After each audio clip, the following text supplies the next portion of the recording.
Today we have Kachi Benson in the building.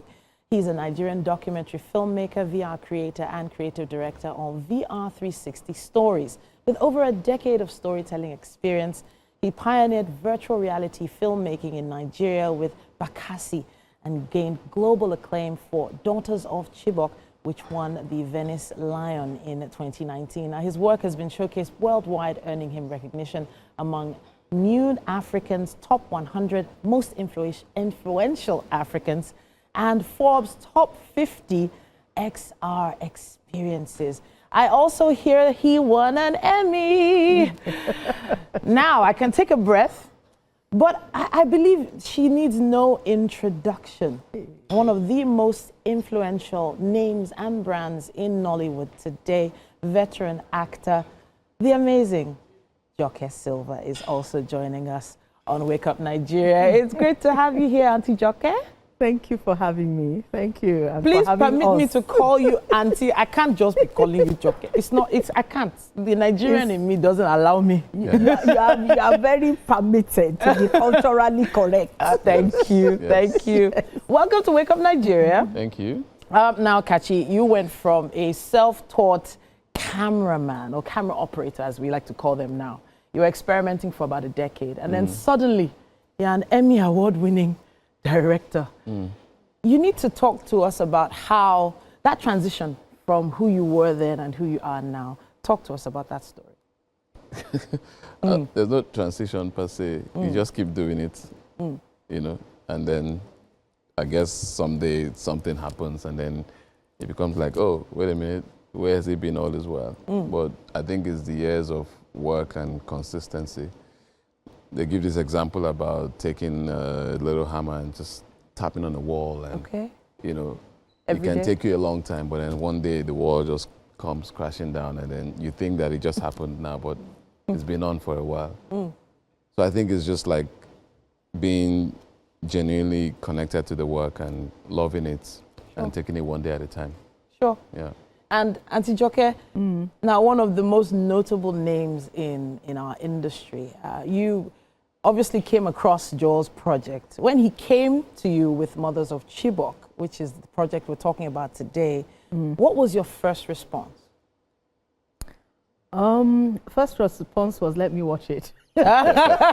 You weren't sure? I mean, he had spoken with a friend of mine, Femi Odugbemi. Okay. And, you know, and Femi had told him that Joke will say, let me watch it first, you know. So, and then when I watched it, I was so blown by the technical quality. Is, you know, it's just incredible.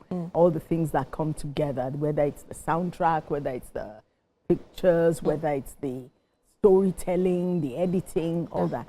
But what was even more, emotionally, not, I don't want to say overwhelming, because captivating, maybe? Yeah, maybe. You know, it was more than that. It was the fact that these women were the ones telling their own stories. Powerful. You know, and the sensitivity. You could see that, because as a storyteller, you know that it has taken sensitivity to be able to capture some moments. Yeah. You know, so that, I mean, I was totally sold. Speaking of sensitivity, am I correct in saying you spent 5 years with these women before even rolling the camera? Or was that, did I read that somewhere? How long did you spend with them before you started this project? No, this particular project, we spent 3 years making it. 3 years. Remember, I did Daughters of Chibok in 2018. Yeah. So if you, in all, maybe 7 years I've just been interacting with the community, because Daughters of Chibok led to Mothers of Chibok. So amazing. Yeah. Amazing. Now we're going to see a quick clip of Mothers of Chibok, and then when we come back, we talk some more.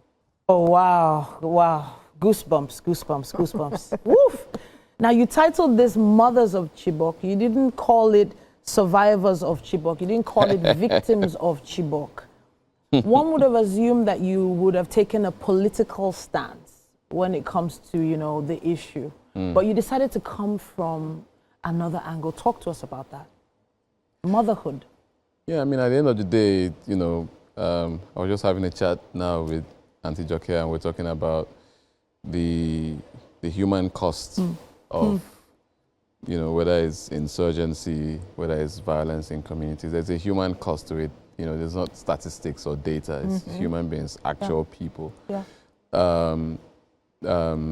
I think in spending so much time there with the mothers and seeing how they fight every day for the future and the education of their kids, it only made sense that this film is really a tribute to them, to motherhood, you know, the love of a mother. And I don't see them just as survivors in a sense, but these are heroines. You know, they are fighters really, you know, and every day they wake up and choose to send their kids to school. They choose to fight back, you know, and Every day. Yeah. Every single day. Yeah. It's powerful. It is so powerful. Auntie Joke, I have to ask. Now, you've you've played many different powerful women on screen. And now you get to experience real women. Now, these are women going through real pain, real grief, real everyday life. I have to ask, how did it affect you personally, you know, engaging with this project so much? On so many levels. They're incredibly humorous women. You know, they're incredibly humorous. And so you have a good laugh, you know. And then you also learn negotiating skills. Really? They are amazing at negotiating, you know, and the way they teach their children to negotiate at a very young age. But also, it made me realize how sometimes, because you know that we live in one country, and yet it's almost as if we live in two different countries. Sure. There is so sometimes when you are in the city, any of the cities in Nigeria, you know, you forget that there are the natural thing, I guess, is to forget that there are places that don't have that amount of development. And so your humanity reduces. What Mothers of Chibok does and does very well, it reminds you to be human, to be human again. Get back your humanity. Get past the statistics.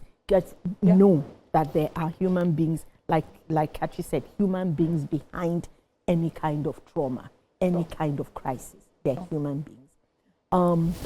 And then the other thing also is the simplicity of faith. These women have such an incredible faith in God. And it is very simple, you know. It's the total trust that He will take care. He will handle things. And so that song that's giving you the goosebumps, you know, da da da da da da, you know, what it says is, in English, is, God, all I have to give you is my gratitude. To be constantly grateful, because they sing that song when they're on the farm, when they're cooking, when they're in church, when they're, you know, all the time. Honestly, powerful. The soundtrack you mentioned just now, Kobam's Asukwo. Yes. Amazing. That's where the goosebumps came from. I know I recognized them from somewhere. That is, music did add a lot, but then the visuals really lovely. And that's just the trailer, guys. That's just the trailer. Wow. So what's the whole documentary like? Goodness me. Speaking of the documentary, you mentioned that they pray a lot, you know, they sing a lot. They're also farming. Now the farming, I saw a clip on YouTube that they were farming granules, right, for peanut butter and all that. Can you talk to us a little bit about that particular project for them? So I mean, you know, in Chibok, education is a big priority. That's how we know about them anyways, because the girls were in school and they were kidnapped. So it remains a priority for them, and farming is what funds education. And so the main thing that they farm is maize and groundnuts. And so during the making of the film, you know, for me, it's always about not just making the film for the film's sake, but how can this film bring true change and impact into the community. Sure. And so we started to figure out how can we partner with the women and see ways that we can extract more value for them through the work that they're already doing. And so we have several relationships that we've forged between the women and peanut processing companies. Fantastic. So one of them is the one that helps them to take the peanuts from Chibok and convert it into peanut butter. So there's peanut butter, there is groundnut paste, the one we call osoji. There is peanut chocolate, there's groundnut oil. Yes, you understand me? And so all of this is so I figure, okay, how can we use, you know, what they already do and give it more value so that way in turn they can earn more and continue to do what they want to do, which is really just to educate their kids and give them a better future. So I wanted to ask, I think I mentioned before we came on set that I wanted to ask, who do you think this is going to impact more? Is it going to impact, you know, the women more, the mothers more, or the audience? I mean, I think that it's the way it's designed now. It's kind of like a double-edged sword or like a two-sided coin. On the one hand, the film we will continue to use it for impact in the community, right? So that, you know, with the work that we're doing with them on their farms and with the family and all of that, it will be an ongoing thing, and we continue to scale. We did 9 women last year where we worked with. We're working with 50 women this year, and we'll continue to grow it like that. But on the other hand, we also hope that it impacts people who watch it, right? And you see, like what Auntie Joke said, that these are not statistics. These are human beings, you know, fathers, mothers, girls, boys. And it's important that when we hear these stories of pain or tragedy, we should know that, you know, there are human beings behind it. And we can continue to have these conversations around this cannot be a continuum. You know, it cannot go on like that. I have to pause you there. I wish this conversation could continue, but we are pushing it on time. Thank you so much for talking to us about this project, and thank you so much for putting the project together in the first place. This is obviously a legacy project. It's not something that you just do spur of the moment. And Auntie Joke, executive producer of Mothers of Chibok. Thank you so much for joining us today. Thank you. Thank you. All right, now we've been putting something tasty together in the kitchen right here on Wake Up Nigeria. Would you like to join us?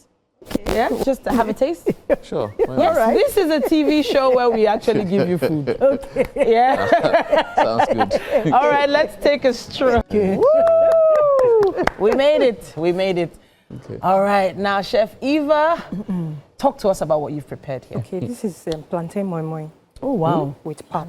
Yes. Oh. My Really word. You didn't know, right? No, I never even heard of it. So the process, talk to us a bit about Okay, it. I use semi-ripe plantain. Oh, Yes. okay. Then I have my tatashi shomborudo crayfish, palm oil. Okay. Then Oh, after palm oil. blending, yes, palm oil. Nice. So all the things you normally use in Yes, normal moi moi. Yes. beans moi moi. Yes, beans moi moi. It's the same All right. thing. Have you heard of this thing called upokede? Yeah, upogede, yes. Is it kind of similar? They're kind of similar. Yes. Right. All right, please go ahead, have a taste, and let us know what you think. What did you just say now? Upogede. Yes. Upogede. From where? From Edo State. From My Edo mom State, used to yes. make it. Oh, But that is overripe plantain. Yeah, it's overripe. Exactly. Yes. Yeah. Okay. She makes it like once in 6 months when it's happening.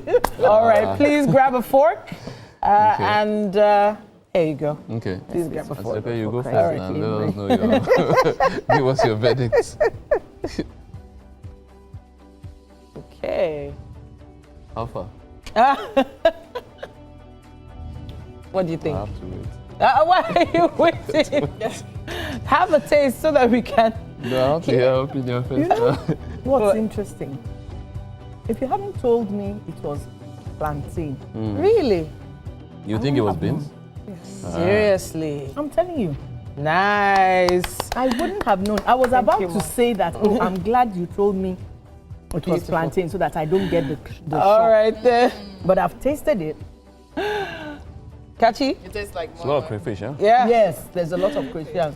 All right, but I have did to you- say thank you as we feel are it was pushing it a plantain? little on time, Yes, but I it's been a hear it's not pleasure beans. having you both join us in the kitchen today. Thank you, Chef Eva, for this lovely meal. They're going to be chewing on this. But we are going to be back again tomorrow morning from 7 a.m., everyone. Thank you so much for watching. Bye.